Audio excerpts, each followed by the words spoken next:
que ele escreve o seguinte, que eu acho que é algo importante para todos refletirmos e, acima de tudo, para quem está dentro do Vasco e ainda mais especificamente para quem está dentro do campo entender. A crise de resultados do Vasco não é apenas um tropeço dentro do campo.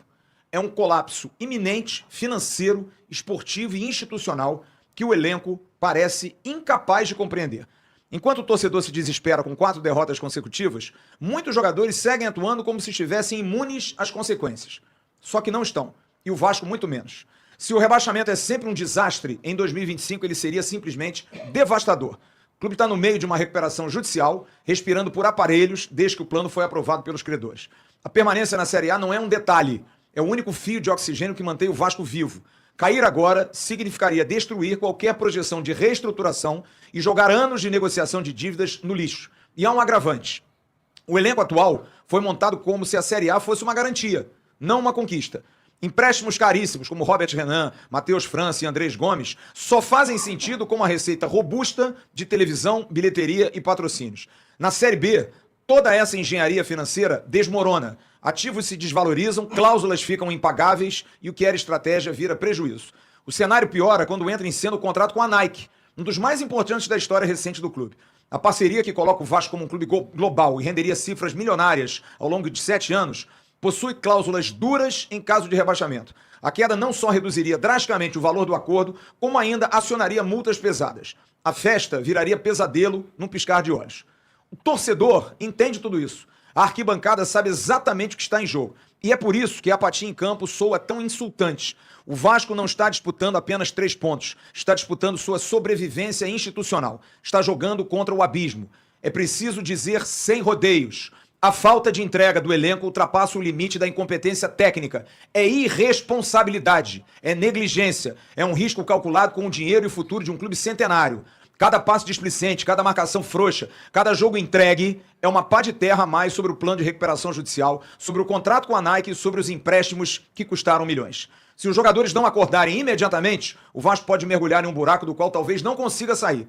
Esse não é o ano para cair. Esse é o ano em que uma queda significa colapso financeiro, esportivo e institucional. E quem estiver em campo precisa carregar isso nos ombros, urgentemente. Parabéns, meu amigo. Apoiado plenamente.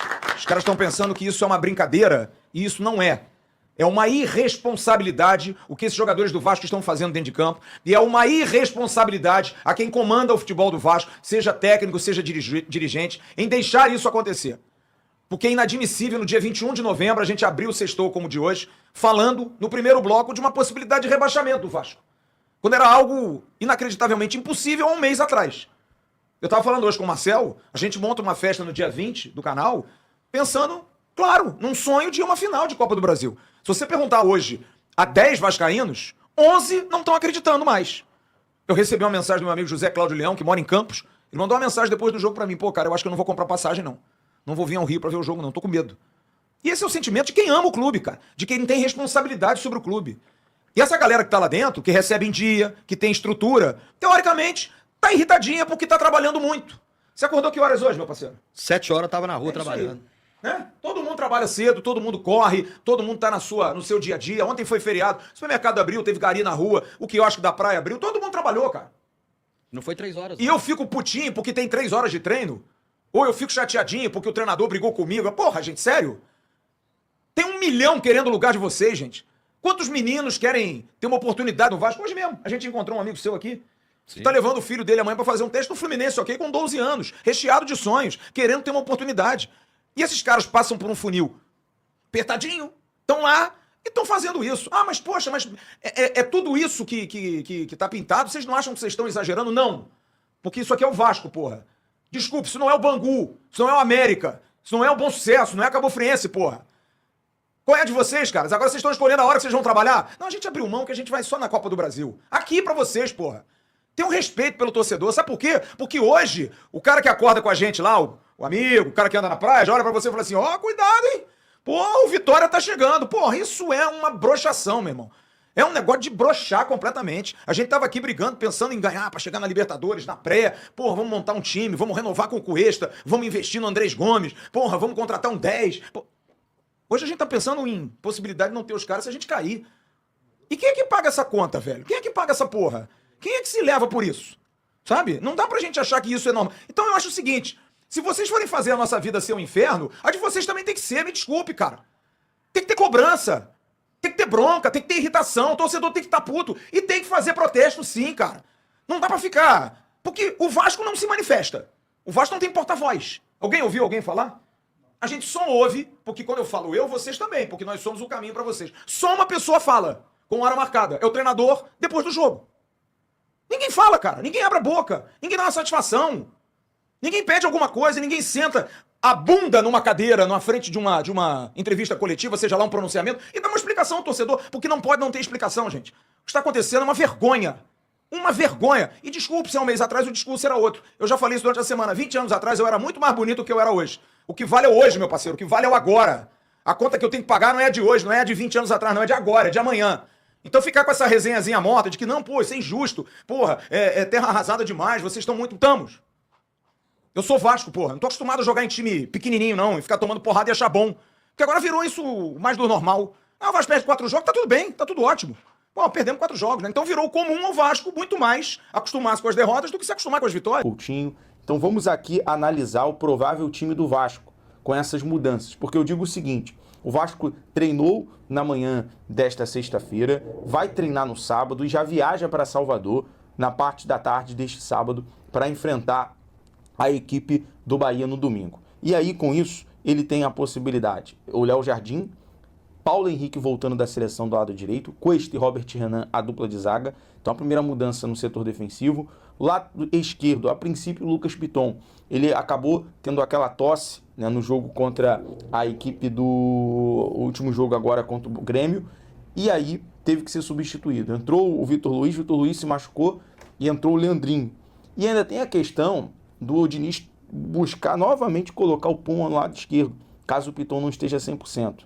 Queria a sua opinião aqui em relação a essa provável escalação. Meio campo, Hugo Moura, Matheus França e Cauã Barros. É o Matheus França fazendo ali ao meio de ligação. Torcer para ser o melhor jogo do Matheus França, pelo amor de Deus. E o ataque, Gomes, Ryan e Nuno. Você, torcedor Cruz Maltino, utilizaria o Vasco num 4-3-3, num 4-4-2, com o Nuno e o Ryan, com o Ryan e o Gomes ali sendo os atacantes? Qual seria ali a sua escalação ideal? Coloca aqui nos comentários, é muito importante a sua participação. E aí, já que é o momento do Vasco buscar a solução e ser decisivo, não tem jeito.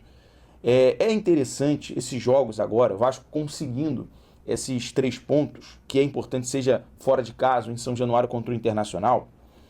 É muito importante utilizar a base. A gente tem visto o Diniz elogiar muito o Diego Minetti, relacionou, tem sido nesse momento um xodó do treinador do Vasco. O jovem impressiona pela força física e pela capacidade de finalização. Então dá oportunidade. Está faltando vontade, está faltando disposição, coloca quem está com vontade. Coloca quem está com ânimo e disposição para demonstrar serviço. E a base tem essa função. A base tem essa função agora de chegar e dar essa oportunidade. Então vamos com tudo, é utilizar a base Cruz Maltina nesse momento, é apelar para a base, já que tem o Diego Minetti, tem o Zuccarello, né, tem o Léo Jacó, dar mais confiança ali ao GB, o Ryan que vem resolvendo alguns jogos, foi o único que tentou contra o Grêmio, chute de fora da área. E assim, olhando a situação do Bahia, por mais que seja um tabu, galera, minha gente, por mais que seja um tabu aí de longos anos, né, trazendo aqui agora o detalhe desse tabu, né, em relação ao Vasco não vencer a equipe do Bahia na Arena Fonte Nova, cara, é quebrar o tabu, é em buscar quebrar esse tabu. Né? O Vasco nesse momento, são 10 jogos que o Vasco não consegue triunfar diante do Bahia, né? Já são 10 jogos. Pela 4ª rodada do Brasileiro, acho que a última vitória foi pela 4ª rodada do Brasileirão em 2012. O Vasco venceu por 2-1, né? E aí o jogo ainda foi no estádio do Pituaçu, né? O antigo, enquanto a Arena Fonte Nova estava sendo construída para a Copa de 2014. Então, é um tabu a ser quebrado, não tem jeito. É um Bahia que é muito forte pelo meio de campo, com Everton Ribeiro, Caio Alexandre, tem uns bons atacantes também. Os laterais, apesar do Luciano Juba ter sido convocado, não tiveram uma boa atuação ontem. Gilberto foi mal, o Juba foi mal. O Vasco pode optar, construir jogadas pelos corredores. Se o meio estiver muito fechado, usar a força ofensiva do Paulo Henrique, o Piton também, utilizar bem as laterais, tentar de alguma forma surpreender